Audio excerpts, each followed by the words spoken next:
Sean todos y cada uno de ustedes bienvenidos. Me da mucho gusto poder estar con todos y cada uno de ustedes y poder compartir con ustedes esta bendita palabra de Dios. Ese es nuestro único propósito, créanmelo, que juntos podamos alabar a aquel que se merece toda la honra y toda la gloria, a Dios, el Padre, el Hijo, el Espíritu Santo, pero también para que el Señor pueda hablarnos a cada uno de nosotros a través de su palabra. El día de hoy quisiera compartir con ustedes ya la parte 7 de esta serie de enseñanzas que hemos titulado ¿Cuál es tu actitud ante tu pecado? ¿Por qué razón la hemos titulado así? Decíamos que porque Dios nos muestra en el libro de Proverbios, capítulo 28, verso 13, que hay dos actitudes con respecto a nuestro pecado o a ese pecado que Dios expone, ¿verdad? Por medio de su palabra y por medio de su Espíritu Santo a cada persona que vive vidas de práctica de pecado.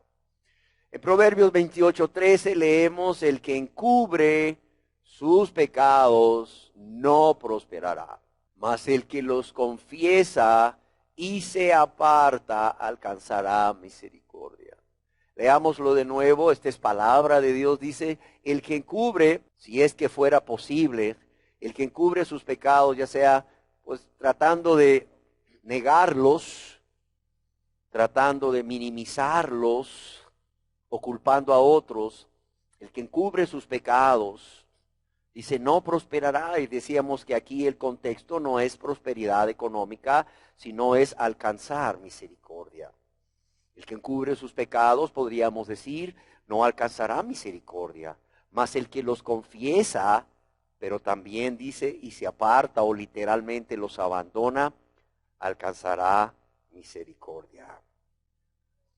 Hemos dicho, y siempre quiero enfatizar ello, para que no se diga que predicamos una salvación por obras, que la salvación, nuestra salvación, el perdón de todos nuestros pecados contra Dios y nuestro prójimo, es solamente por fe, o se alcanza solamente por la fe, por nuestra confianza en la persona de Jesús, nuestro único y suficiente Salvador. Sin embargo, decíamos que en la Biblia podemos leer cómo Dios nos indica cuál debe de ser nuestra actitud con respecto a esos pecados con los cuales Dios nos confronta por medio de su Espíritu Santo y su palabra, cuando venimos delante de su presencia para confiar, para creer, para ejercer fe en Jesús como nuestro único y suficiente Salvador.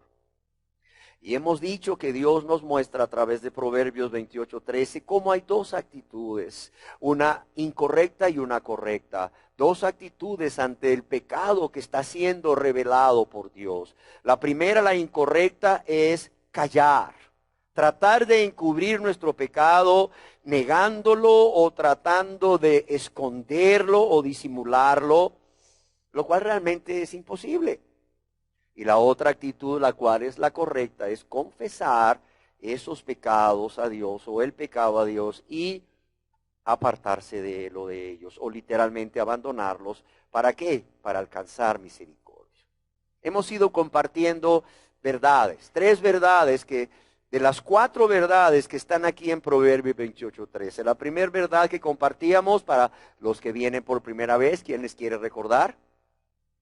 La primera verdad era acerca de el que encubre sus pecados no prosperará. Hablábamos ampliamente de ello.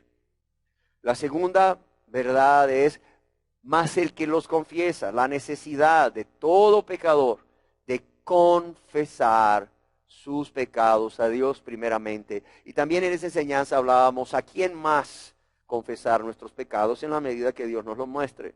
Hablábamos que mucha gente hoy en día está haciendo una oración de aceptar a Cristo, pero no está acompañando esa oración de una confesión bíblica, de una confesión que realmente Dios recibe con agrado. Y hablábamos de las características bíblicas de una confesión a Dios. Luego nuestra tercera verdad, y la que nos hemos detenido, o en la que nos hemos detenido todo este tiempo por la importancia que también tiene, es y se aparta o literalmente abandona sus pecados. En nuestra enseñanza anterior hablábamos de que solo Dios puede hacernos santos. Somos salvos por la fe y somos santificados por la fe. Dios puede hacernos salvos o Dios puede salvarnos. La salvación viene de Dios, pero solo Dios también puede hacernos santos. Pero decía un escritor, pero no lo hará sin nuestra cooperación. Y continúa escribiendo esta persona, lo mismo que en tantos otros aspectos de la vida cristiana, hay una curiosa mezcla de lo divino y lo humano. Por ejemplo, Dios provee el poder, pero nosotros debemos valernos de Él o apropiarnos de Él.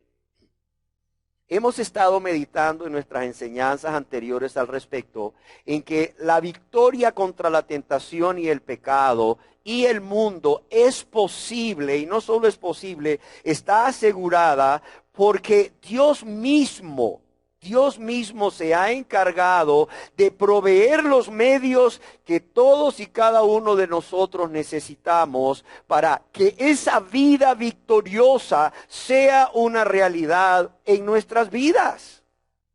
Decíamos que si nosotros nos rendimos a Él como creyentes, Él proveerá todo lo necesario para vencer a la tentación y el pecado. Y esto lo hace, decíamos, a través de 4 diferentes medios que Él ha provisto a toda persona que ha nacido de nuevo. ¿Y cuáles son esos 4 medios? Decíamos primero la victoria que es por medio de Jesucristo, esa victoria que Jesús ya logró sobre Satanás y el pecado al morir en la cruz del Calvario y que ahora está a disposición o al alcance de todo creyente.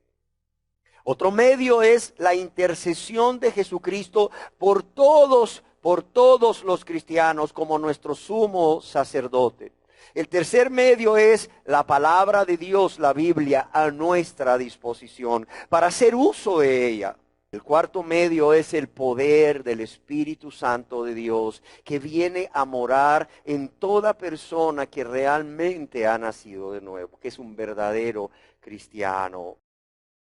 Decíamos que ya que Dios ha provisto en su infinita misericordia y gracia todo lo que necesitamos para vencer, es necesario que comprendamos que cada persona que ha nacido de nuevo, que cada cristiano también debe de hacer su parte haciendo uso de estos medios que Dios nos ha provisto.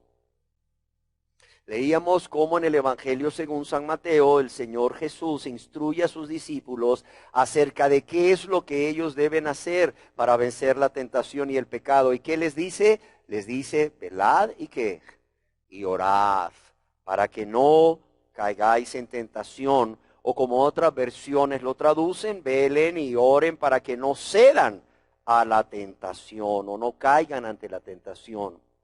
Decíamos a manera de resumen que si nuestro Señor y Salvador Jesucristo manda a sus discípulos que velen y oren para que no entren en tentación, para que no cedan o caigan en la tentación, es porque primeramente ellos podían hacerlo. Ellos, los discípulos, podían hacerlo, si no Jesús no se los hubiera pedido. Y segundo, decíamos que era obvio que al pedirles esto Jesús, no solo era porque Él sabía que podían hacerlo, sino que Él, Jesús, esperaba que sus discípulos lo hicieran si en realidad le amaban y si en realidad no querían ceder o caer en la tentación y pecar contra Dios y su prójimo. Quiero repetir algo que repetía en la enseñanza anterior. Decíamos que la información que vamos a estar compartiendo, ¿verdad? Tanto hoy o que compartíamos como la enseñanza anterior, es de gran importancia para todos y cada uno de los aquí presentes. Esta información es de vital importancia para todos y cada uno de los aquí presentes. Sin embargo, quiero enfatizar, aunque es de gran importancia para todos y cada uno, solo será de utilidad. solo será de utilidad a aquellas personas que han decidido ya no más encubrir sus pecados, sino confesarlos a Dios, apartándose o abandonándolos con la ayuda de Dios y que han suplicado misericordia. ¿Sí queda claro? No es para todos, es para aquellas personas que han tomado de manera consciente esta decisión, de manera voluntaria esta decisión y por amor y gratitud a Dios. ¿Sí queda claro? ¿Por qué razón? Porque estos medios que Dios demanda a cada persona que haga uso de ellos son para personas que realmente han nacido de nuevo. Si no han nacido de nuevo, entonces estos medios no serán de utilidad, aunque usted quiera usarlos, ¿verdad? Como sigue viviendo vida de derrota, sigue viviendo vida de práctica del pecado. Y va a decir, ¿por qué? ¿Por qué es que hago uso de estos medios que Dios ha puesto a nuestra disposición? Y todavía sigo cayendo, porque no ha nacido de nuevo, porque el primer paso es nacer de nuevo. El primer paso es dejar de encubrir los pecados, ¿verdad? Dejar de encubrir los pecados y confesárselos a Dios, apartándose con la ayuda de Dios y suplicando misericordia para alcanzar misericordia. Decíamos que hay 15 cosas que Dios demanda a cada persona que ha nacido de nuevo, a cada cristiano. Quizás hayan más, pero vamos a ver 15. De hecho, ya vimos 5 de ellos.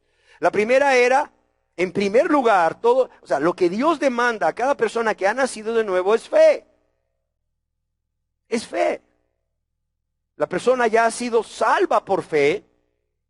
Ya ha sido salva por fe, y ha sido perdonada de todos sus pecados por fe. Y ahora, por esa misma fe, por esa misma confianza en Dios y en sus promesas, es que la persona vive una vida de victoria contra la tentación y el pecado. ¿Fe en qué decíamos? Fe en Dios, en su amor infinito, en su fidelidad, en su misericordia, en su gracia, en su poder, pero también en todas promesas que Él nos ha dejado para que nosotros podamos apropiarnos de ellas, creer en ellas para vencer. En segundo lugar, hablábamos de esa permanencia en Cristo. Por eso es que estas enseñanzas son de utilidad solo a personas que realmente han nacido de nuevo, porque el permanecer en Cristo solo puede hacerlo el que realmente es salvo, es cristiano. Porque permanecer en Cristo no es más que estar en una unión continua y permanente con Cristo a través de una relación íntima de amistad, de compañerismo. Amén. En tercer lugar, hablábamos de que Dios nos manda a velar constantemente. A velar. ¿Y qué es velar? Es estar atentos con los 5 sentidos bien despiertos. Es estar atento no solo a lo que sucede a nuestro alrededor, sino también en nuestro interior, pensamientos, sentimientos, intenciones y voluntad. ¿Por qué razón debemos estar atentos? Estar vigilantes, estar muy despiertos con los ojos bien abiertos, porque Satanás anda como león rugiente buscando a quien devorar. En cuarto lugar, decíamos que Dios nos manda a orar sin cesar. A orar sin cesar. Decíamos que Juan Bunyan, el escritor del Progreso del Peregrino, escribió: la oración te apartará del pecado. Pero el pecado, ese pecado no reconocido, ese pecado no confesado a Dios y por el cual no se suplica misericordia, sino que se sigue haciendo, ese pecado te apartará de la oración. No olvidemos, amados, la exhortación que Dios nos hace a través del apóstol Pablo también de orar sin cesar y ser constantes en la oración. ¿Por qué? Porque a través de la oración obtenemos el poder de Dios para vencer. Y hablábamos de una oración, no una oración rutinaria, sino una oración que es parte de una relación íntima, una relación de amistad con Dios. En quinto lugar, hablábamos de permanecer en la palabra o saturar nuestra vida con la palabra de Dios. ¿Y qué significa esto? Que todo cristiano debe pasar tiempo cada día leyendo, memorizando, estudiando, meditando y sobre todo obedeciendo la palabra de Dios. Decíamos que al leer la palabra aprendemos las líneas generales de conducta que Dios desea de nosotros, o aprendemos cómo Dios quiere que nos comportemos cada día. Al memorizarla, hacemos posible que el Espíritu Santo nos recuerde aquellos pasajes apropiados en el momento de la tentación o de la duda. Al estudiarla, claro, al estudiarla nos guardamos o nos libramos de las falsas doctrinas que puedan desviarnos del camino verdadero, del camino hacia el cielo. Y al meditar sobre ellas, somos transformados al contemplar a aquel de quien nos habla la palabra de Dios. Y sobre todo al obedecerlas, somos conducidos por el camino de la rectitud, el camino agradable a Dios. Amén. Por eso decíamos, deberíamos de hacer deberíamos de hacer a un lado en nuestras vidas cada día. Y esto es importante. Cualquier actividad que nos aparte de estar en la presencia de Dios, orando, leyendo, memorizando y estudiando y meditando la palabra de Dios.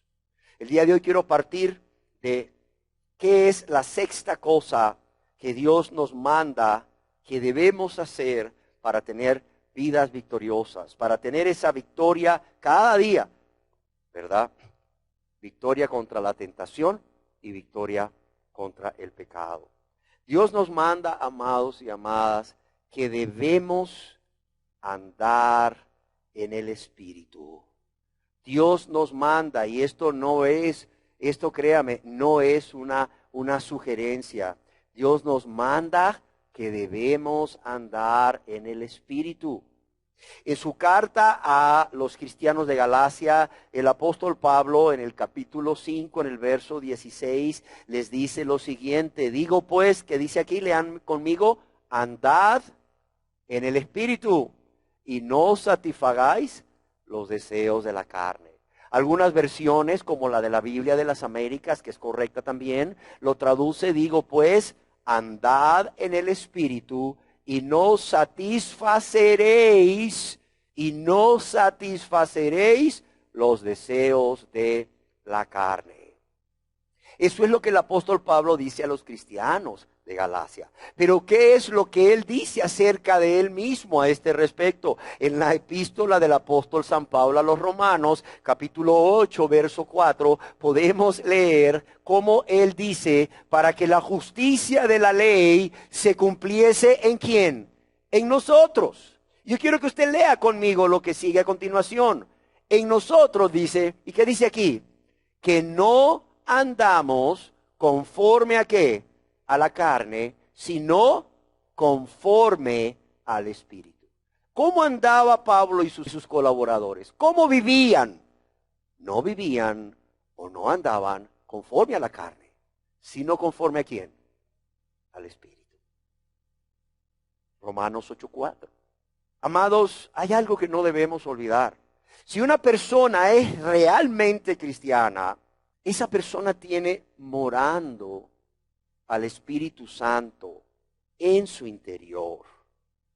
Dios nos dice que esa persona, al ser lavada y limpiada, su cuerpo viene a ser templo, pero también un lugar donde mora, ¿quién?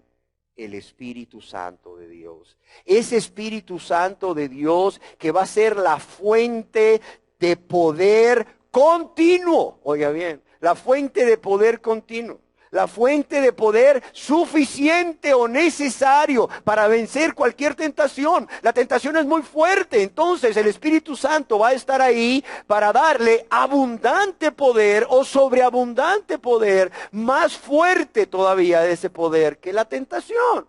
De modo que, amados, no hay excusa para no andar en el Espíritu o vivir una vida diaria aquí en la tierra andando en el Espíritu. ¿Y qué significa andar en el Espíritu? ¿Qué significa? Significa vivir cada día o vivir en nuestra vida diaria aquí en la tierra, siendo dirigidos y siendo gobernados por el Espíritu Santo de Dios. ¿Y cómo es que somos dirigidos o gobernados por el Espíritu Santo de Dios? Siendo obedientes. Siendo obedientes, punto. Lo único que necesitamos para andar en el Espíritu, para vivir siendo dirigido, gobernado, es primeramente ser obedientes. Ser obedientes y decir como aquel hombre de Dios desde el mismo momento de su conversión: Señor, ¿qué quieres que haga? ¿Qué quieres que haga? Y hacerlo, así de sencillo.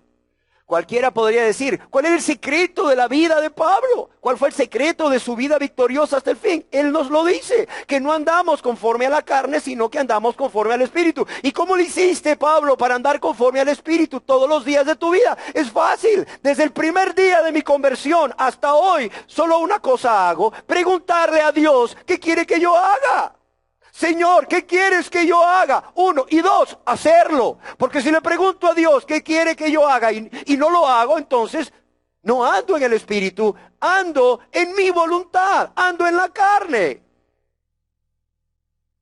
Para andar en el Espíritu, siendo dirigidos y gobernados por el Espíritu, lo que Dios necesita es obediencia. Y para que haya esa obediencia, debe de haber una entrega total a Dios.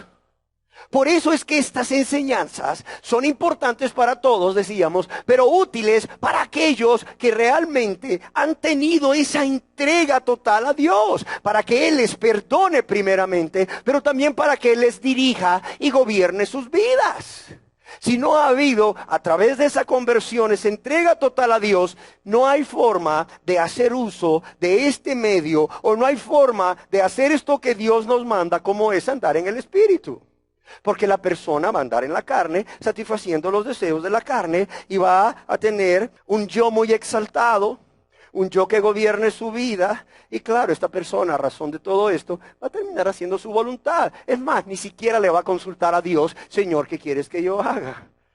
No le va a consultar siquiera. Sino que va y va a hacer lo que él quiere hacer. Va a hacer lo que ella quiere hacer, punto. Andar en el Espíritu es vivir vidas dirigidas y gobernadas por el Espíritu Santo, porque estamos viviendo vidas rendidas, vidas en obediencia. Una obediencia, conste, una obediencia, una rendición, no por temor al castigo, no por interés a las bendiciones. ¿Por qué? Por amor. Por amor. Por amor al que nos amó primero. Por amor al que nos amó cuando ni siquiera le amábamos, pero aún así nos amó. Por amor a aquel que, cuando vinimos delante de su presencia con un corazón contrito y humillado, no encubriendo nuestros pecados, sino al contrario, reconociéndolos y confesándoselos, Él hizo a un lado su dolor, el dolor que nosotros le produjimos tantas veces por nuestros pecados. Él hizo a un lado su ira, porque Dios está airado contra el impío, contra el pecador todos los días. Y no solo deja a un lado su dolor, no solo deja a un lado su ira, sino que viene y nos recibe, y nos escucha, y ve nuestro corazón, y oye nuestra súplica, y nos perdona por amor. Nos perdona por amor. Por eso es que ahora vivimos vidas de entrega, vidas de obediencia por amor. Y a través de que Dios nos dirige por medio de su Espíritu Santo, por medio de su palabra y por medio de nuestras conciencias. Amén. En séptimo lugar, Dios nos manda a resistir al diablo. En el libro de Santiago, capítulo 4, verso 7, leemos lo siguiente: someteos pues a Dios, resistid al diablo, ¿y qué? Huirá de vosotros. 3 cosas quiero mostrarles. La primera, miren, en la Biblia nada está en el orden que está por casualidad. Lo primero que Dios nos manda, ¿qué es? Sométanse al pastor. ¿Así dice? Sométanse a las normas de la denominación X. ¿Así dice? No dice así. ¿Qué dice? Someteos pues a Dios. ¿Ven cómo esto es solo para el creyente? Solo de aplicación para el creyente. Porque el creyente o el cristiano es alguien que se ha sometido ¿a quién? A Dios. ¿Y qué dice Dios? Si tú te sometes a Dios, vas a poder hacer algo. ¿Vas a poder qué? Resistir al diablo. Dios nos dice resistir al diablo porque se puede resistir al diablo. ¿Sí o no? Si no, Dios no nos dijera resistir al diablo. Porque si no, no se pudiera, sería Dios ¿qué? Dios mentiroso. Pero cuando Dios nos dice resistir al diablo es porque se puede. ¿Y qué más nos dice? ¿Y qué? Huirá de vosotros. Yo quiero decirles que cuando Dios aquí nos manda a resistir al diablo, el significado literal de resistir es mantener una posición firme contra el diablo. Mantener una posición firme contra el diablo. O sea, que el creyente mantenga una posición firme contra el diablo, valiéndose de los medios de gracia que Dios ya le ha provisto. Eso significa. Ahora bien, ¿han oído ustedes decir a la gente, ay, es que el diablo me empujó, ay, es que el diablo me hizo caer? ¿Sí o no? ¿Por qué le hizo caer? ¿Por qué no resistió al diablo? ¿Por qué no se mantuvo en una posición firme en contra del diablo? ¿Sí o no? La única forma que el diablo, oiga lo que dice Dios, la única forma que el diablo, o sea, gobierne tu vida o que el diablo te haga caer, es que tú no lo resistas. Porque si lo resistes, va a huir de ti, ¿sí o no? Además, se puede resistir. Entonces, esta persona no es que no pueda, como ellos dicen, no pueda vivir una vida de victoria. No pueda vencer la tentación y no pueda vivir una vida libre de práctica de pecado, sino que no quiere. Si Dios te dice que te sometas a Él, que resistas al diablo y el diablo va a huir de ti y tú caes, es porque no resististe al diablo. Si no te rendiste al diablo, ¿sí o no? ¿Y por qué la persona no resiste al diablo, sino que se somete al diablo? ¿Por qué? Porque la tentación es muy atractiva. La tentación es sumamente atractiva. Y la persona dice, es que Dios me dice que resista al diablo y él va a huir. Pero por otro lado dice, pero wow, es que esto que el diablo me está presentando en bandeja de plata se ve tan suculento, se ve tan delicioso, se ve tan atractivo. Y dice, Dios me dice, pero esto está muy bueno. Dios me dice, pero esto está muy bueno. Y de repente deja de ver lo que Dios le dice y se queda viendo lo que el diablo le ofrece. Y se empieza a deleitar en aquello que el diablo le ofrece y de repente ya está seducido por su concupiscencia. Ya está seducido por su concupiscencia. Y claro, cuando la persona es seducida por su concupiscencia, ¿qué pasa? La persona, ¿verdad?, cae en pecado.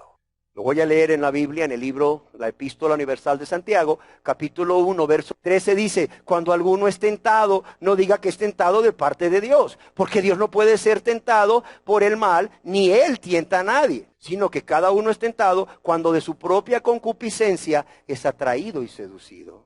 Cuando de su propio deseo intenso es atraído y ¿qué? Y seducido. La persona sabe lo que Dios le manda, sabe que puede resistir al diablo, sabe que el diablo huirá de él, pero pone sus ojos no en Cristo, no en Dios, no en sus promesas, no en el poder que el Espíritu Santo le puede dar, sino que pone sus ojos, centra su atención en ¿qué? En lo que el diablo le está ofreciendo. Y la persona es atraída de esa manera y es seducida. Y la persona cae entonces ¿en qué? En el pecado. No es que no puede, es que no quiso, punto. No sé si me explico. No es que no pudo, es que no quiso. Dios estaba ahí diciéndole, mírame a mí, venid a mí, clama a mí, yo tengo el poder necesario.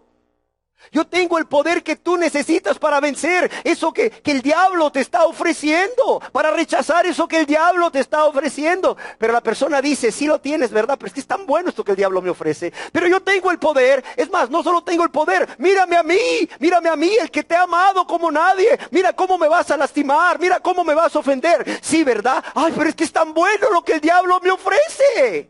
Y la persona le dice, gracias, Dios. Otro día vendré a ti. Ahorita me voy a revolcar en este pecado. Me voy a revolcar en el deleite temporal de este pecado. No es que no se podía. Es que no quiso. ¿Sí o no? Así es que a todos aquellos que dicen, el diablo me empujó. Mira, la verdad no necesitabas mucho que el diablo te empujara. Porque Dios te decía que podías resistir al diablo. Que él huiría de ti. Pero no quisiste creer a Dios. No quisiste creer en su promesa y hacer uso de su poder. ¿Sí queda claro? ¿Cómo resistimos al diablo en nuestra vida diaria? Primeramente cerrando nuestros oídos a sus cantos de sirena, sus promesas de placer sin consecuencia. Porque nunca se les olvide, el diablo siempre promete placer. ¿Sí? Deleite, sin consecuencia, pero no es así, porque la paga del pecado es una sola, ¿cuál? Muerte, y muerte espiritual. Y si la persona se muere en ese estado, es muerte eterna en el infierno, pero el diablo no se los dice. No le dice, mira, prueba de este bocadito rico y después, mira, te vas a ir al infierno por toda la eternidad. No, el diablo te dice, prueba de este bocadito rico que te ofrezco. Y a ti no te va a pasar nada. A ti no te va a pasar nada. Oye, diablo, pero es que la paga del pecado es muerte. Oh, no. A ti no te va a pasar nada. No te preocupes. No te preocupes. A ti no te va a pasar. Y la persona, en lugar de creerle a Dios, ¿le cree a quién? Le cree al diablo. Resistimos al diablo en nuestra vida diaria cuando cerramos nuestros oídos a los ofrecimientos de Satanás. Pero también cerramos nuestra mente a aquellos pensamientos pecaminosos que Satanás nos envía como dardos de fuego. Cerramos nuestros ojos a aquellas imágenes pecaminosas que seguramente nos van a llevar al pecado. Pero también cerramos nuestra boca a todo aquello que pueda salir de ella. Pero también cerramos nuestros corazones, que es el centro de la voluntad. Blindamos nuestro corazón, nuestra voluntad, a sus sugerencias y tentaciones. Amén. De otra forma de hacerlo juntamente con esto es hacer uso, como hizo nuestro amado Señor y Salvador Jesucristo, de la palabra de Dios, la cual es la espada del Espíritu. ¿Para qué? Para resistir la tentación. Amén. Amados, el que no resiste al diablo es porque no quiere, porque los medios tiene. En octavo lugar, Dios nos manda como un medio para vivir una vida victoriosa a negarnos cada día. Negarnos cada día. En el Santo Evangelio según San Lucas, capítulo 9, verso 23, leemos lo que Jesús dijo. Dice, y decía a todos, si alguno quiere venir en pos de mí, si alguno quiere tener una relación íntima de amistad conmigo, ¿qué dice aquí? Niéguese a sí mismo. Niéguese a sí mismo, tome su cruz cada día y sígame. Podríamos decir, niéguese a sí mismo cada día. ¿Y qué? Y sígame. En otras palabras, no podemos seguirle cada día si no nos negamos a nosotros mismos cada día. ¿Sí queda claro? Eso es lo que nos está diciendo Jesús, Dios hecho hombre por amor a nosotros. Ahora bien, yo quiero llevar esto a la práctica, no quiero que se quede como una teoría, quiero llevar esto a la práctica. ¿Qué es negarnos a nosotros mismos o al yo en nuestra vida diaria? ¿Qué es negarnos como esposos, como esposas, como padres, como madres, como hijos, como personas que laboran en X o Y lugar o como miembros de esta sociedad? ¿Qué es negarnos? Primeramente significa algo que a mucha gente no le gusta hacer, por eso no se quieren negar. Renunciar. Es renunciar. ¿Renunciar a qué? Renunciar de manera consciente y voluntaria a todo derecho que creemos tener a hacer nuestra voluntad. Todo ser humano cree que tiene el derecho a hacer su voluntad. La mujer que aborta, ¿qué dice? Es que es mi vida, ¿sí o no? Y yo hago con mi vida lo que quiero. El borracho, ¿qué dice? Es que es mi vida y yo hago con mi vida lo que quiero. El drogadicto, ¿qué es lo que dice? Es que es mi vida y yo hago con mi vida lo que quiero. Cuando tú le predicas a una persona X o Y le hablas acerca de lo que es el pecado y le confrontas con sus pecados y le dices cuáles son las consecuencias de su pecado, te dice, ok, está bien, gracias, pero con mi vida, que nadie se meta, porque yo hago con mi vida lo que yo quiero. Pregunta, ¿y quién te dijo que eres el dueño de tu vida? ¿Te creaste tú mismo? ¿Tú te creaste tú misma? No. Somos de Dios por creación, ¿sí o no? Y por si fuera poco, somos de Dios, no somos nuestros, somos de Él. Por eso cuando Dios nos manda a negarnos a nosotros mismos, lo primero que nos dice es, renuncia de manera consciente y voluntaria a todo ese derecho que tú crees que tienes equivocadamente de hacer tu voluntad y gobernar tu vida. Punto. De ahora en adelante no vas a hacer nada sin consultarme a mí. Porque yo soy el Señor, yo soy tu Señor. Y no solo es renunciar de manera consciente y voluntaria a todo derecho que creemos tener de hacer nuestra voluntad, gobernando nosotros nuestras vidas. No, es también renunciar a vivir para nosotros mismos. Hacer nosotros el centro de nuestras vidas, amándonos a nosotros mismos más que a Dios y más que a nuestro prójimo. Pero también negarnos a nosotros mismos y al yo significa reconocer el señorío de Jesucristo en todas las áreas de nuestra vida. No solo es renunciar de manera consciente a ese derecho que creemos que tenemos de hacer nuestra voluntad. No. Es renunciar a ello y reconocer a Jesús, hacer a Jesús el Señor, el amo, el dueño absoluto de nuestra vida en todas las áreas de nuestra vida. Y digo en todas las áreas de nuestra vida porque luego hay personas que dicen, ay, es que todavía sigo haciendo esto, siguen cometiendo algún pecado, porque es que Dios no ha trabajado conmigo en esta área. Mire, yo conozco gente que ciertamente ha dejado algunos pecados, pero todavía siguen con pecados en su interior, siguen practicando pecados. Y cuando tú los confrontas, dice, ay, es que yo ya acepté a Cristo como mi Salvador, pero no lo mencionan como Señor. Yo ya soy hijo de Dios por la fe. Yo ya soy salvo por la gracia de Dios. Pero es que Dios no ha trabajado conmigo en esa área. ¿Cómo ven? El que se convierte a Cristo le dice, Señor, aquí está mi vida, todita, toda mi vida, todas las áreas de mi vida aquí están. Renuncio a gobernarlas. Me convierto en tu siervo.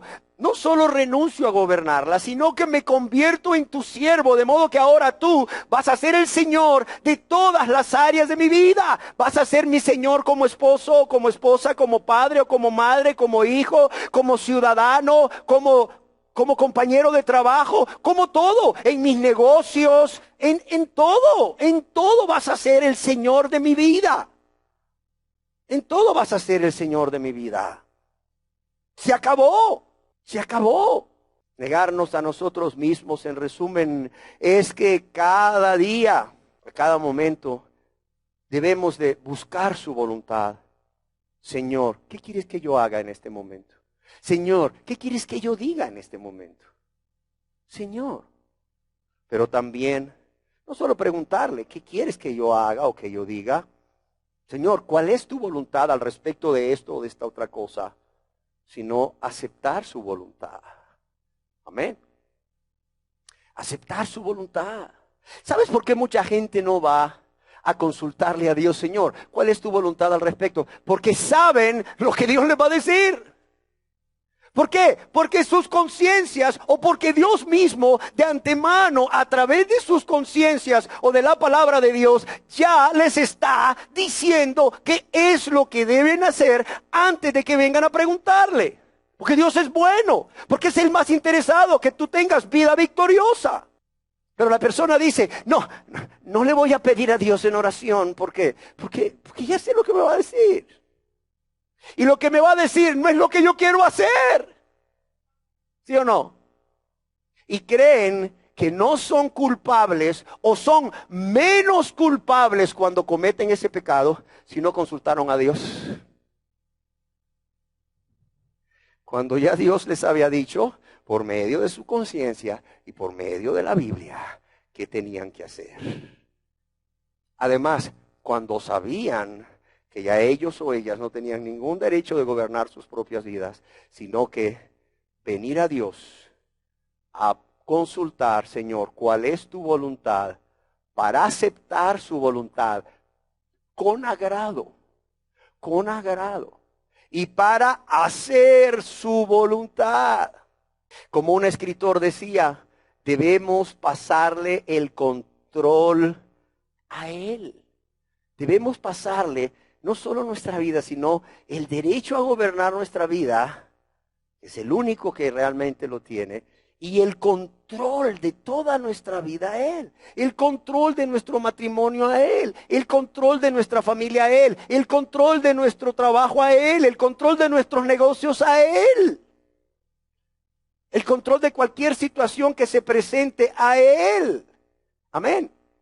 Anne Granis escribió lo que podría llamarse el verdadero significado de esta negación, que también se puede llamar como consagración en las líneas de un poema, y dice, quiero mi vida tan libre del yo, que mi querido Señor pueda acudir y poner sus propios muebles y hacer de mi corazón su hogar.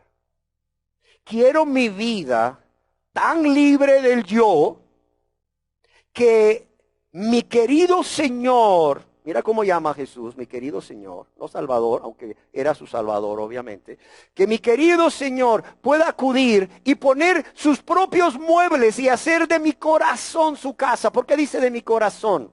Porque es el centro de los pensamientos, es el centro de las emociones en la Biblia, es el centro de las intenciones, de los deseos, pero sobre todo es el centro de la voluntad. Lo que ella está diciendo es que Jesús pueda llegar y poner sus propios muebles y hacer de su corazón su hogar, ser el Señor de su corazón, ser el Señor de sus pensamientos, sentimientos, emociones, intenciones, deseos y voluntad. Y dice Anne Granis, y como sé lo que esto demanda, cada mañana, mientras todo quieto aún está, entro en el lugar secreto y dejo a Él mi voluntad. Y como sé lo que esto demanda, cada mañana mientras todo quieto está, entro en mi lugar secreto y dejo a Él mi voluntad. Él siempre la toma lleno de gracia y la suya me da. Estoy lista entonces para empezar el día y cualquier tarea que pueda encontrar. Y así es como mi Señor mis intereses controla y todo mal que me sobrevenga. Porque al anochecer nos encontramos de nuevo para intercambiar nuestras voluntades. ¿Sabes cuándo? Hasta que se va a dormir, dice ella. Cuando a un prominente predicador conocido como Taylor Smith, le preguntaban cuál era el secreto para vivir una vida victoriosa.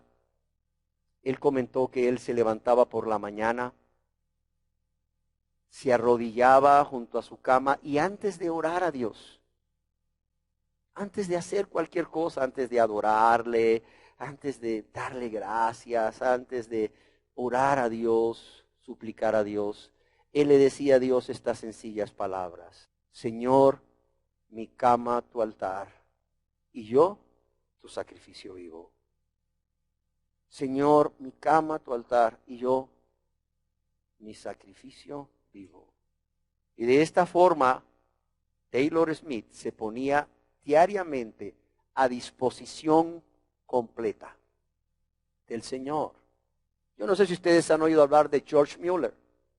Él es un hombre a quien Dios usó grandemente allá en Bristol, Inglaterra, aunque él era nacido en Alemania, para levantar una serie de orfanatos, los cuales eran sostenidos por Dios por fe. Él había hecho un pacto con Dios que no le pediría dinero a nadie, y este hombre pudo ver milagros de Dios a través de su fe, su confianza en Dios para la provisión diaria, no solo de él, su esposa y su hija Lidia, sino de todos esos miles de huérfanos que estaban a su cuidado.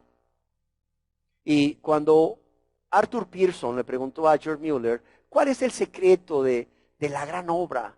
Esa gran obra que usted está llevando a cabo, y cuál es el secreto de las maravillas que Dios ha hecho mediante usted.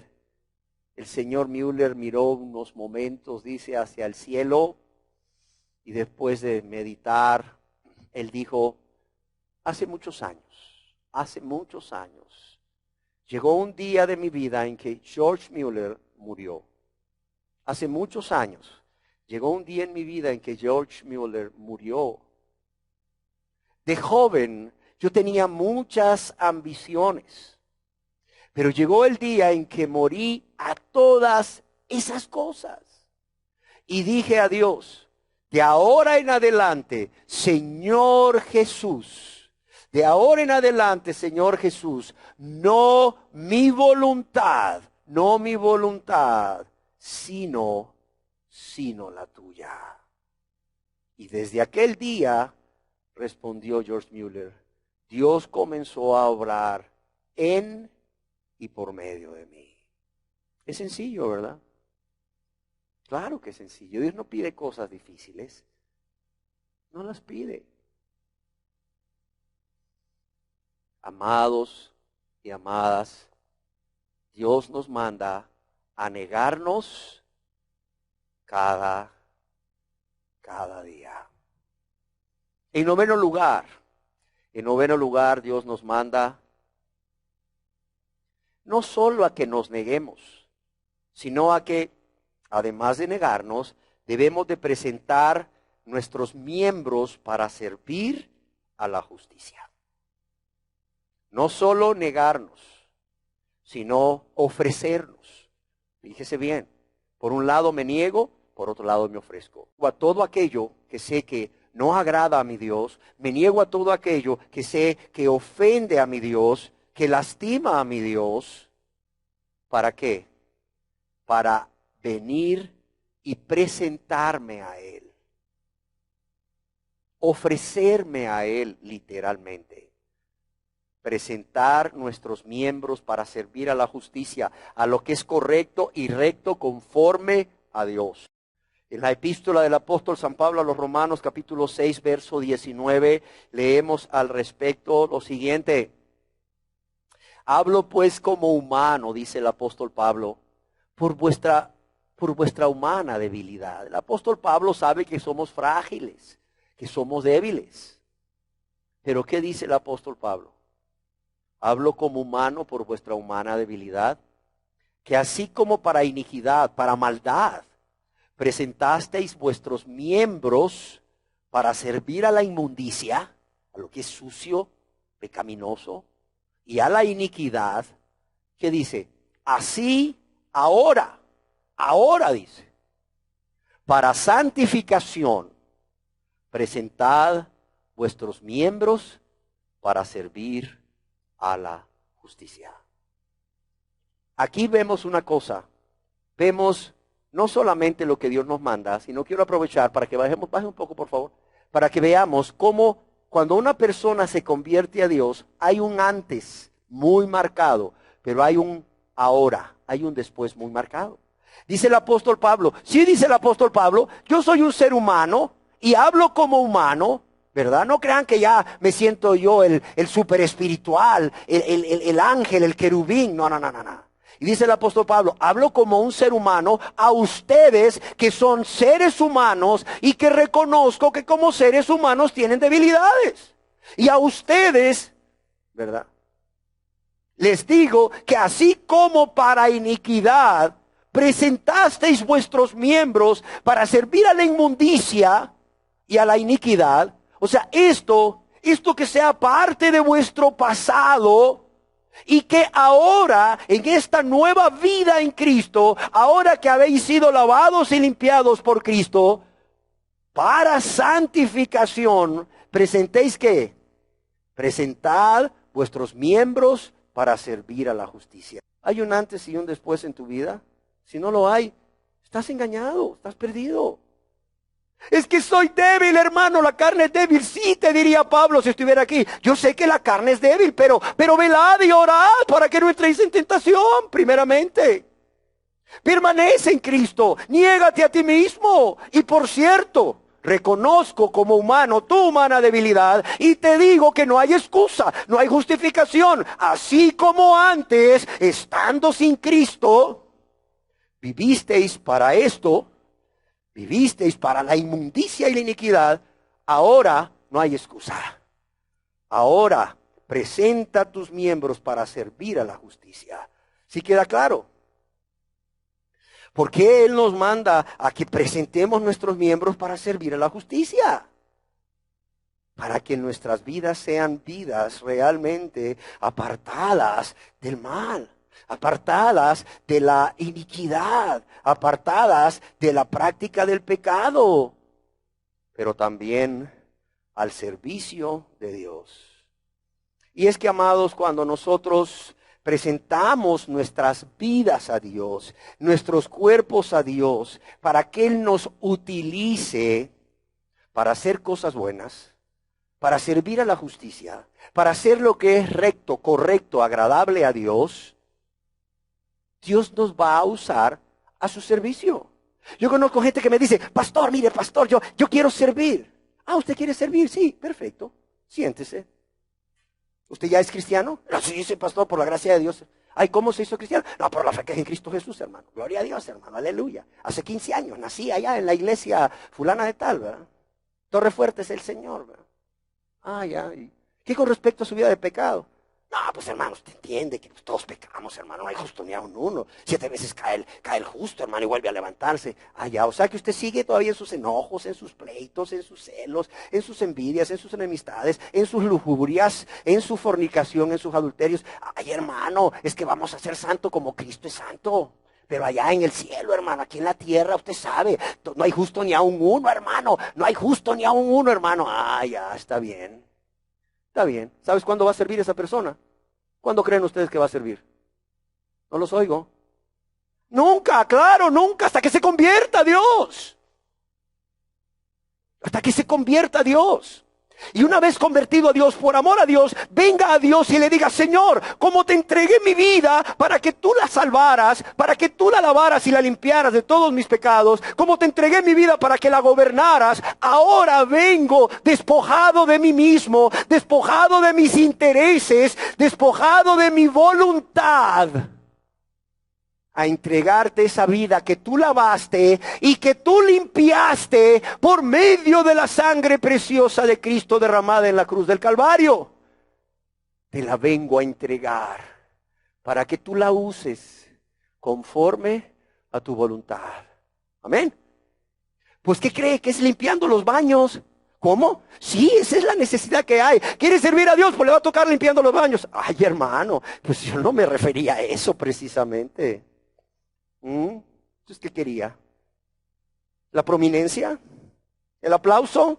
¿La gloria de los hombres? No, limpiando los baños. O sea, nadie te ve porque lo vienes a hacer el sábado o el domingo muy tempranito. No hay gloria de los hombres, no hay aplauso de los hombres. Pero es lo que Dios quería que hicieras. Ven y coloca las sillas el sábado en la tarde o el domingo tempranito. Ay, hermano, pero es que yo quería, pues, no sé, ahí en la puerta que me vean, hermano. Y si no, aquí en la alabanza, hermano. Mira qué bien bonito toco el órgano. Mira qué bonito toco la guitarra, hermano. Si cuando Saúl fue poseído de un espíritu que Dios mismo le mandó, buscaron a un joven que era conforme al corazón de ¿quién? De Dios, así dice. Buscaron a David, que era conforme al corazón de Dios, que viniera a tocarle al rey Saúl. Ahora, para tocarle al rey de reyes y señor de señores, no al rey Saúl, ¿cómo crees que tienen que ser las personas que están ahí? Conforme al corazón de Dios, es lo menos que pueden tener, el corazón de Dios, un corazón recto, puro, limpio, que vive para agradar a Dios. Ay, hermanos, pero cuando somos lavados y limpiados, somos salvados y santificados y nos presentamos delante de Dios para entregarle, para ofrecerle nuestro cuerpo, todo nuestro ser, espíritu, alma y cuerpo, a su servicio. ¿Qué crees que va a pasar? Que Dios nos va a usar. Solamente hasta ahí o hasta ese momento Dios nos va a usar. Y nos va a usar de modo que nos mantengamos ocupados haciendo la obra de Dios por su gracia, hermanos. Y amados, ¿qué pasa cuando nos mantenemos ocupados, amados? Cuando nos mantenemos ocupados, además de hacer uso de esos otros medios de gracia que Dios nos ha dado, entonces esto nos ayuda a mantenernos victoriosos. Alguien escribió, los cristianos victoriosos han descubierto o han probado el valor o la importancia de mantenerse ocupados para el Señor. Y lo leo de nuevo, los cristianos victoriosos han probado, han descubierto el valor o la importancia de mantenerse ocupados para el Señor. ¿Por qué razón? Porque los momentos de mayor tentación o peligro en la vida de todo cristiano o cristiana es cuando realmente no nos mantenemos ocupados en aquello que el Señor nos manda o nos demanda que hagamos. Yo creo que todos podemos recordar cómo aquel hombre de Dios, ese que era conforme a su corazón, David, el que era conforme al corazón de Dios, aprendió esta lección de que los momentos de mayor peligro y tentación son cuando no nos mantenemos ocupados haciendo lo que Dios nos manda, ¿sí o no? ¿Qué pasó en la primavera de X año cuando todos los reyes salen a la batalla? ¿Qué pasó ese año? Que el rey se quedó en el palacio, mandó a su general, mandó a sus tropas, mandó al arca del pacto, allá a la batalla, y él se quedó en su palacio. Se quedó ocioso en su palacio. Y estando ocioso en su palacio, miró a una mujer muy bella, muy hermosa, codició a esa mujer y poco tiempo después cometió adulterio con ella. Y no solo eso, cuando supo que estaba embarazada, intentó encubrir ese pecado ¿con qué? Con un asesinato. O sea, David, un hombre conforme al corazón de Dios, sí, pero ¿qué le pasó? Los momentos de mayor tentación y peligro son cuando no estamos haciendo lo que Dios nos manda hacer para su honra y su gloria. Cuando todos aquí pensamos en Sodoma y Gomorra, ¿en qué pensamos? ¿En qué pecado pensamos? A ver, lascivia, ¿qué otro pecado? Sodomía, homosexualidad, ¿sí o no? Pero el profeta Ezequiel nos recuerda que otro de los pecados de los habitantes de Sodoma, ¿cuál fue? La abundancia de ocio. ¿Saben eso? Todos la recordamos por la homosexualidad, por la sodomía, los sodomitas. De ahí viene la palabra homosexual, homosexualidad. Pero el profeta Ezequiel nos recuerda, nos trae a la mente otro de los pecados que los habitantes de la ciudad de Sodoma practicaban, y es abundancia de ocio. Alguien escribió, no es de sorprendernos que esa ciudad fuera un vivero para la inmoralidad, ¿sí o no? No es de sorprendernos que el pecado abundara en esa ciudad. Amados, nunca olvidemos que hay una gran seguridad para vivir una vida victoriosa contra la tentación y el pecado, cuando además de los otros medios como son la fe, el permanecer en Cristo, el velar, el orar, el leer, memorizar, meditar, poner por obra la palabra de Dios, el estar siendo usados por Dios, ocupados en la extensión del reino de Dios, a través de la evangelización, por ejemplo, o a través de la obra de misericordia. Eso nos va a ayudar a vivir vidas victoriosas. Amén.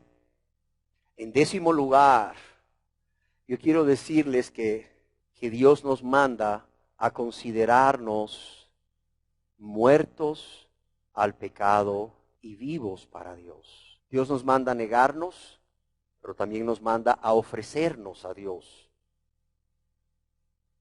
A ofrecer nuestro cuerpo como instrumento de justicia. Pero también Dios insiste y nos manda a considerarnos muertos al pecado, pero vivos para Dios. En Romanos, la epístola del apóstol San Pablo a los Romanos, capítulo 6, verso 11, leemos lo siguiente. Romanos capítulo 6, verso 11 dice, así también vosotros, ¿qué dice? Consideraos muertos al pecado, pero vivos para Dios en Cristo Jesús, Señor nuestro. Es más, no solo dice considerados muertos al pecado, dice no reine pues que el pecado en vuestro cuerpo mortal, de modo que lo obedezcáis en sus concupiscencias. No reine pues el pecado en vuestro cuerpo mortal. Más enfático no puede ser Dios, amados y amadas. Dios nos manda a considerarnos muertos al pecado. Y esto es literalmente a considerarnos o a vivir una vida dando muerte al pecado cada día. Dando muerte al pecado cada día. Y esto habla de una acción continua en nuestras vidas. Como vamos a estar siendo tentados todos los días, por eso es que Dios nos dice que todos los días, de manera continua, debemos estar dando muerte al pecado. Amados y amadas, considerarnos muertos al pecado es una decisión personal, óigalo bien. Es una decisión personal, es una decisión consciente, es una decisión voluntaria de no responder a la tentación. Punto, eso es. De no responder a la tentación o de resistirnos a satisfacer los deseos pecaminosos de la carne y de los ojos a través de la gracia de Dios, con la ayuda del Espíritu Santo. Nos consideramos muertos al pecado, escribió William MacDonald, cuando respondemos a las tentaciones como lo haría un muerto. Un muerto no tiene nada que ver con inmoralidad, con la lujuria, con la lascivia, con la fornicación, con el adulterio. Un muerto no tiene nada que ver con la hipocresía, con la mentira, con el fraude. Un muerto no tiene nada que ver, dice MacDonald, con ningún otro pecado, ¿sí o no? Vete ante el ataúd de un muerto y le dices, tengo una cita con una mujer para hoy en la noche, viejo, y cómo me encantaría que estuvieras ahí porque ella trae una acompañante que está mejor que la Miss Universo. ¿Qué crees que haría el muerto? Nada. O le llegas y le dices, te ofrezco un negociazo, mira, nos vamos a hacer millonarios en 3 meses. ¿Qué crees que haría el muerto? Nada, seguiría ahí muerto. Claro. Cuando el cristiano responde a la tentación como si estuviera muerto, no es que no vaya a sentir nada, claro que siente. El diablo, decíamos, te la pone tan bonita. Lo que decimos cuando decimos que debe responder como un muerto es que no debe de responder y punto. No debe de responder, así de sencillo. Aunque por dentro sienta el deseo, pero dice no. Por amor a Dios, por amor a mi prójimo y con el poder de Dios. ¿Dice cómo? No. ¿Y sabes qué? No responde, como si el muerto no respondiera. Pero aquí dice que no solo debemos considerarnos muertos al pecado, dice que debemos considerarnos ¿qué? Vivos para Dios en Cristo Jesús, Señor nuestro. ¿Y qué significa estar vivos para Dios en Cristo Jesús, Señor nuestro? Bueno, que así como ciertamente vamos a decir no al pecado como lo haría un muerto, vamos a decir sí a Dios. Sí a Dios a través de una obediencia inmediata, buscando hacer siempre lo que le agrada a Dios. Amén. No es complicado, ¿o sí? No, no es complicado, pero como decíamos, requiere de nosotros una decisión. Y no solo una decisión, una acción. Una acción que es o debe ser continua. En 11º lugar, Dios nos manda no solo a negarnos, no solo a ofrecernos a Dios, negarnos al pecado, todo aquello que ofende, lastima a Dios y al prójimo y ofrecernos a Dios, no solo a considerarnos muertos al pecado y vivos para Dios, sino que algo que tiene mucho que ver con lo que hemos hablado, nos manda en 11º lugar a practicar lo que se conoce como la disciplina del cuerpo. Sí, ¿verdad? Aquello que practicaban los monjes que se daban de azotes, así, ta, ta. Venía una tentación y agarraban un azote, ta, ta. O venía una tentación y corrían y se metían a aquella ducha de agua fría, fría, fría, ¿verdad? Y claro, se quedaban hasta blanquitos, quedaban. No, eso no es disciplinar el cuerpo.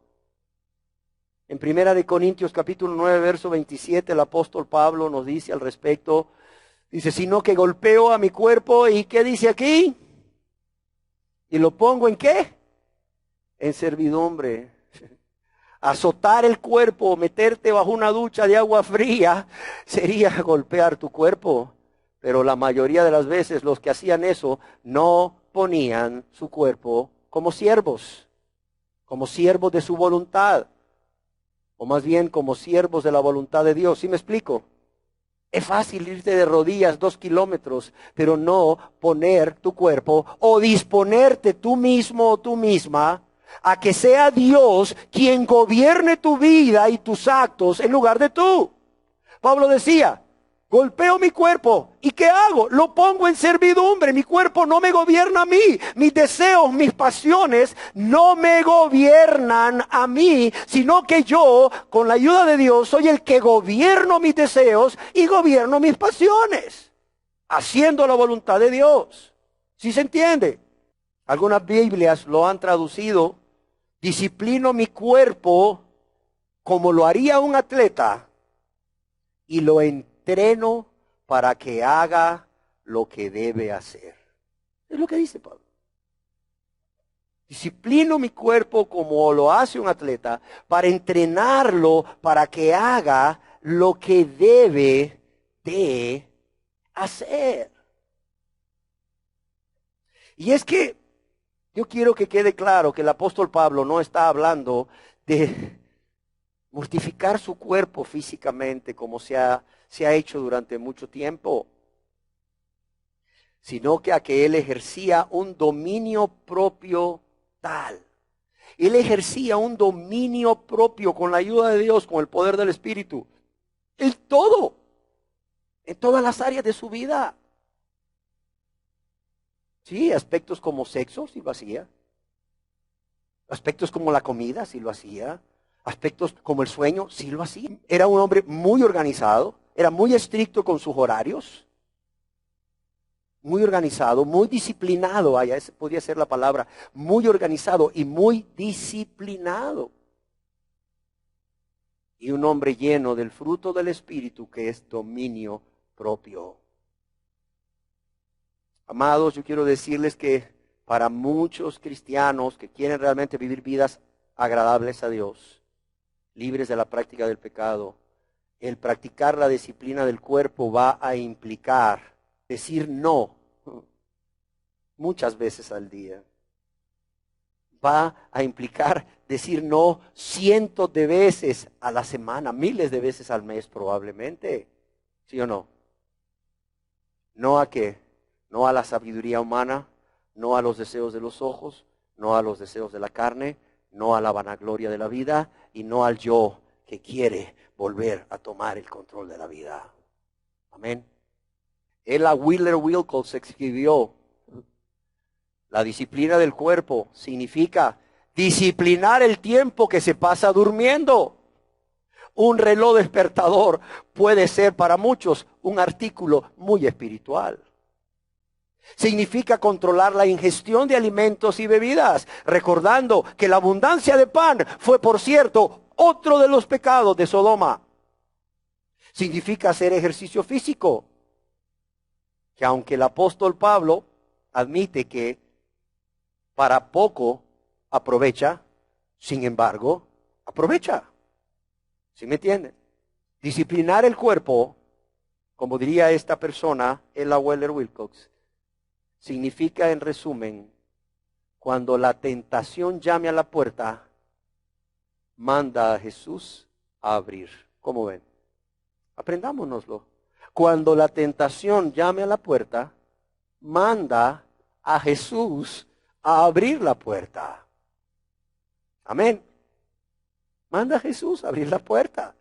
Problema resuelto. En 12º lugar se nos ordena a no proveer para los deseos de la carne. No proveer para los deseos de la carne. Romanos capítulo 13, verso 14. Ahí podemos leer en la epístola del apóstol San Pablo a los Romanos, capítulo 13, verso 14. Nos dice dos cosas. La primera, ¿qué dice? ¿Vestíos de quién? Del Señor Jesucristo. Y cuando nos vestimos del Señor Jesucristo, ¿qué va a pasar? No proveáis, ¿para qué? Para los deseos de la carne. Esto es lo que Dios nos manda. Primero, a que nos vistamos del Señor Jesucristo. Si no nos vestimos del Señor Jesucristo, no vamos a poder tener poder para no proveer para los deseos de la carne. Esto no se va a dar. Si no nos vestimos del Señor Jesucristo, si no somos imitadores del Señor Jesucristo, si Él no es nuestro guía y nuestro ejemplo y vivimos como tal, no vamos a poder resistir cuando venga la tentación a proveer para los deseos de la carne. Dios nos manda a vestirnos del Señor Jesucristo y ¿qué? Y no proveer para los deseos de la carne. Ahora bien, ¿qué significa para ustedes rápidamente proveer para los deseos de la carne? ¿Qué significa proveer para los deseos de la carne? Dos respuestas, una por acá y otra por acá. Pecar. O sea, proveer para los deseos de la carne es pecar. Aquí lo resumieron ya. ¿Alguna otra respuesta por acá? Fácil, pueden decir, estoy de acuerdo con la persona que respondió del otro lado. Es que es cierto, o sea, proveer para los deseos de la carne es eso, es pecar. Es decir sí a la tentación, pero decir sí a la tentación de manera consciente y voluntaria, porque quieres satisfacerte con los deseos temporales del pecado y pecas. Ahora, ¿qué es no proveer para los deseos de la carne? Es lo contrario. Es evitar, amados. Es huir, óigalo bien, es evitar, es huir de todo aquello que la persona sabe o es consciente que le es una tentación al pecado. Es huir, óigalo bien. Es no exponerte a ello, es no meterte en la tentación. Es huir, es correr, es evitar todo aquello que tú sabes que te es de tentación. ¿Cómo se logra esto? Bueno, huyendo de la tentación, pero también, como decíamos, vistiéndonos del Señor Jesucristo, como aquí se nos manda. ¿Y qué significa eso? Que deberíamos adoptar, como ya lo decíamos, el estilo de vida de nuestro Señor Jesucristo. Es vivir como Él vivió aquí en la tierra. Es vivir como Él vivió, siendo Él nuestro guía, o su estilo de vida, nuestro guía y nuestro ejemplo. Yo quiero decirles algo que debe quedar claro a nosotros. No puede haber vidas victoriosas contra la tentación y el pecado. No puede haber vidas santas donde no se le pone freno de manera consciente y voluntaria, y con la ayuda de Dios, a la concupiscencia, es decir, a esos deseos pecaminosos de los ojos o de la carne que están fuera de control. Amén. Y yo quiero decirles que Dios no solamente nos manda a no proveer para los deseos de la carne, sino que nos manda a hacer morir los deseos de la carne. ¿Y cómo hacemos morir los deseos de la carne? Bueno, no practicándolas por el poder del Espíritu Santo. ¿Por qué? Porque cada vez que una persona, con la ayuda de Dios, por amor a Dios y a su prójimo, rehúsa ceder a la tentación, sucede algo. Y es que el poder de esa tentación en su vida se debilita. Y esto lo quiero decir para personas que se convierten a Dios y que han practicado un pecado mucho, llámese cualquiera. Uno de los ejemplos en los jóvenes puede ser el área sexual, en los solteros puede ser el área sexual y en muchos de ellos la pornografía. He oído hablar de cristianos esclavos a la pornografía, eso no existe. El que practica el pecado es del diablo. La pornografía, deleitarte en la pornografía es pecado y el que practica el pecado es del diablo, que lo aclaro. Pero ¿qué ha pasado cuando un joven que ha estado muy metido en el rollo de la pornografía se convierte a Dios? Mira, esas imágenes que ya no ve en la computadora, esas imágenes que ya no ve en el televisor, esas imágenes el diablo se va a encargar de traérselas ¿a dónde? A su mente. Y se va a lamentar de haberse metido en su cabecita tanta porquería, tanta cochinada. Porque el diablo mismo la va a usar para venir a tentarlo. Pero si por amor a Dios y con el poder de Dios dice no, y dice 100 veces no en el día, ¿qué crees que va a pasar? Esa concupiscencia, ese deseo se va a ir aplacando. Y va a observar que siempre con la ayuda de Dios, cuando Satanás venga a tentarle nuevamente, en la medida que dice no a esa tentación, no y no, el poder de la tentación va disminuyendo. ¿Por qué? Porque el poder del deseo interior se aplaca. ¿Sí se entiende? De modo que cuando Satanás viene a tentarlo después de cierto tiempo, la persona puede decir inmediatamente, no, Satanás, aléjate de mí, Satanás, no voy a hacer eso, Satanás, no me voy a deleitar en ese pecado, porque no, porque ofendo a mi Dios y ofendo a mi prójimo, lastimo a mi Dios y lastimo a mi prójimo, no lo voy a hacer, pero con una facilidad. Primeramente había una crisis, había una lucha y él nota cómo la lucha va disminuyendo, cómo la rendición va tomando lugar cada vez más rápido.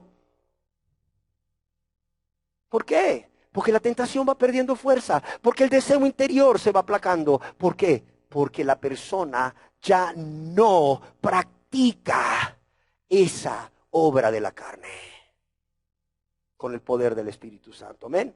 13º lugar, guarda tus pensamientos. En 2 Corintios capítulo 10, verso 5, leemos al respecto. Segunda epístola del apóstol San Pablo, capítulo 10, verso 5, dice, derribando argumentos y toda altivez que se levanta contra el conocimiento de Dios. ¿Y qué dice aquí? Y llevando cautivo todo pensamiento ¿a qué? A la obediencia a Cristo. Cuando hablamos de guardar tus pensamientos llega un pensamiento a tu mente, ¿qué vas a hacer?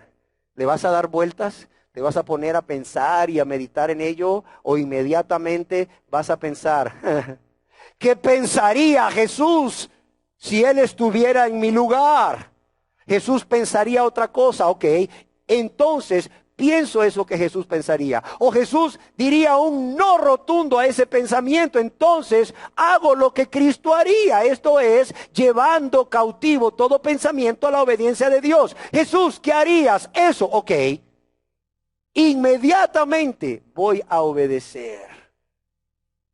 Voy a obedecer a la palabra de Dios. Todo pensamiento que viene a nuestra mente, que el diablo pone como dardo de fuego del maligno en nuestra mente, pero también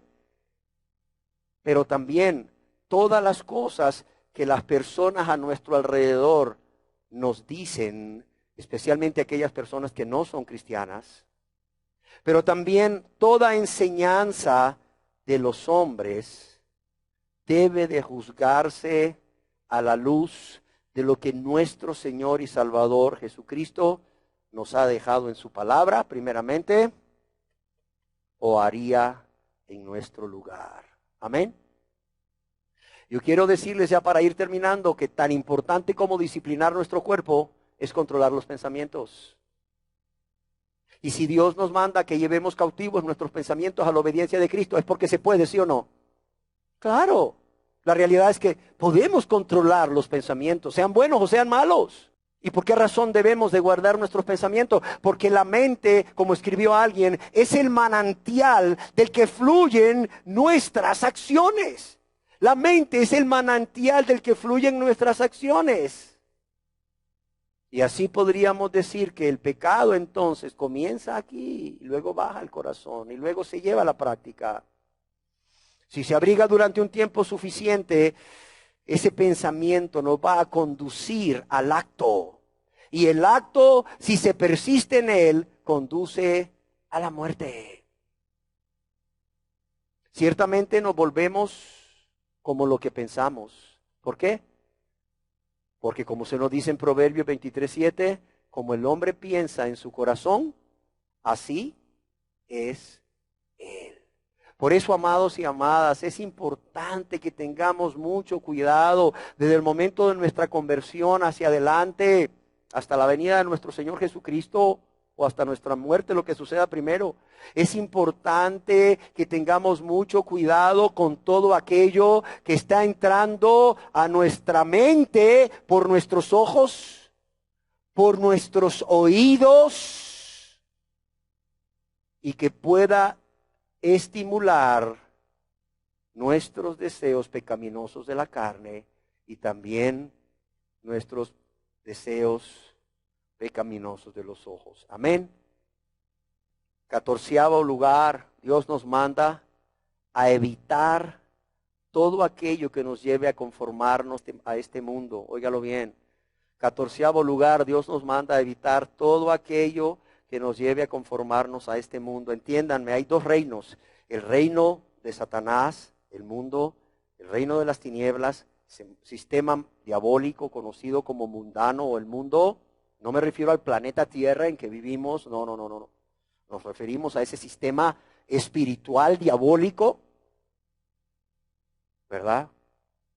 En donde los hombres no aman ni temen a Dios, ni a los cristianos, por cierto. Solo hay dos reinos, este o el reino de Dios, punto. Y el cristiano ha sido tomado del reino de las tinieblas y ha sido llevado al reino de su Hijo amado, al reino de Jesús, ¿sí o no? Debemos evitar entonces todo aquello que nos lleve a conformarnos a este mundo. Jesús no pidió que saliésemos de este mundo, pero sí nos manda a evitar todo aquello que nos lleve a conformarnos a este mundo. En Romanos capítulo 12, verso 2, la epístola del apóstol San Pablo a los Romanos, capítulo 12, verso 2, dice, ¿qué dice? No os conforméis, ¿qué? A este siglo. Aquí la palabra en griego para siglo es también la misma palabra que para mundo.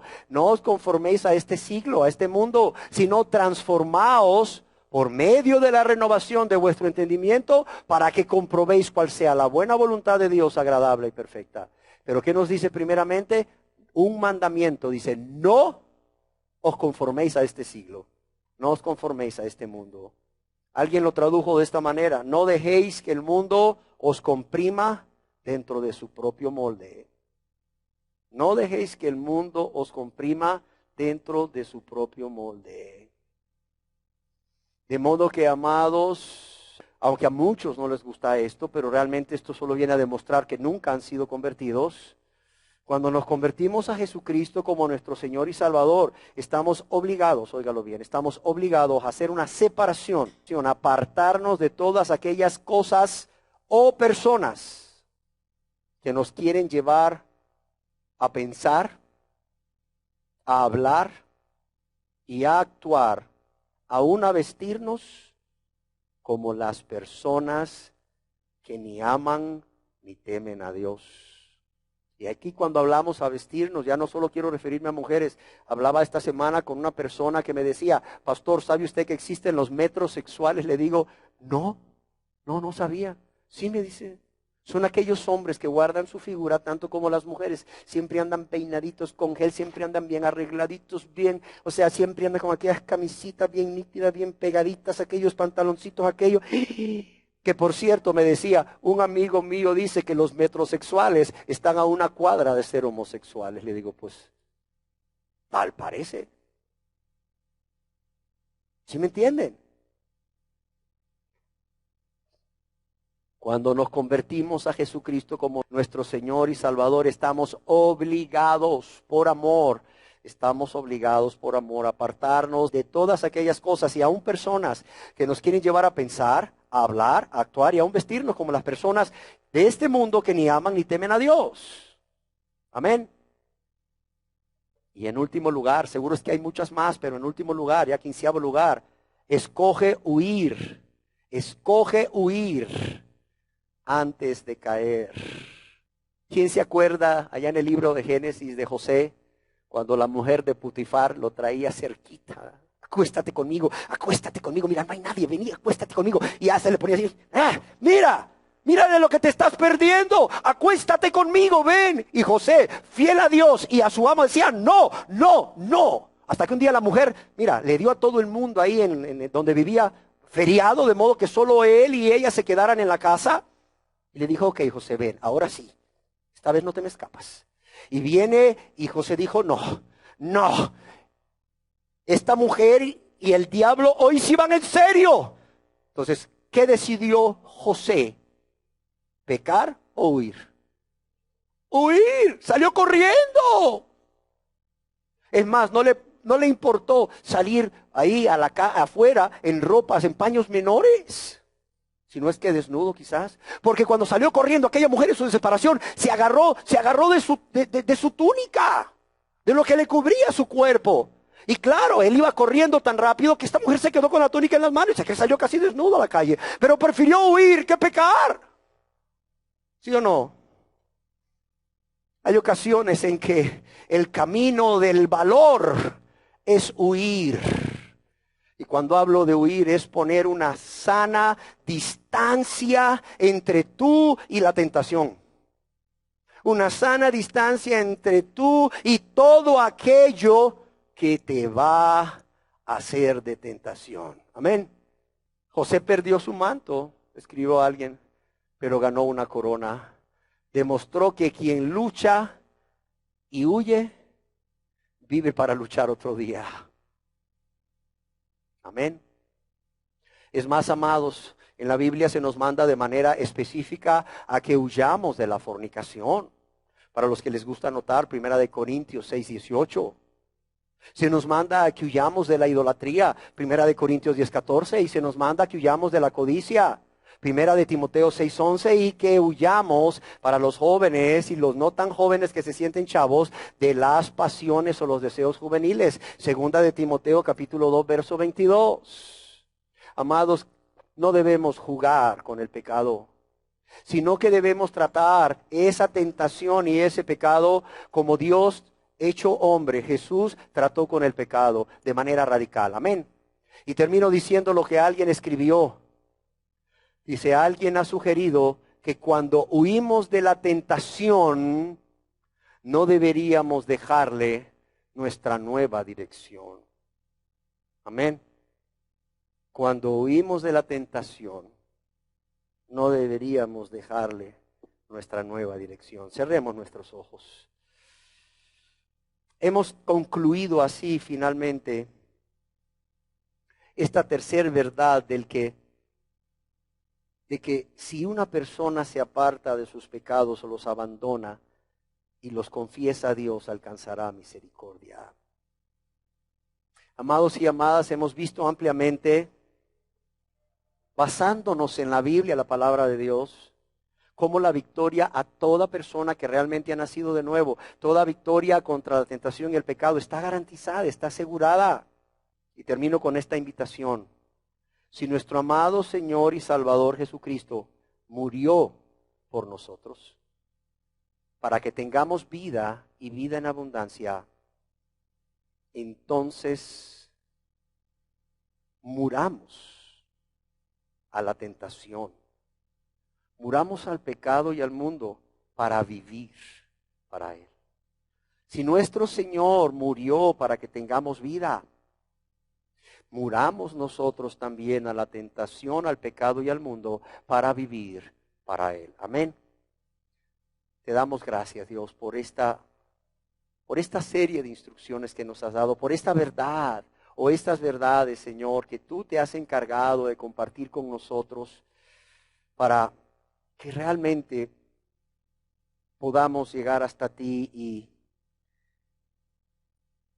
que tú, Señor, laves y limpies de todos sus pecados a todos aquellos que han decidido ya no más encubrir sus pecados, sino al contrario, reconocerlos, confesártelos a ti, apartándose, abandonándolos con tu ayuda para alcanzar misericordia.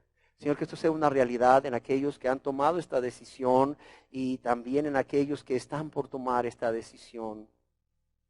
Padre, yo te lo ruego, te lo suplico en el nombre de Jesús. Amén.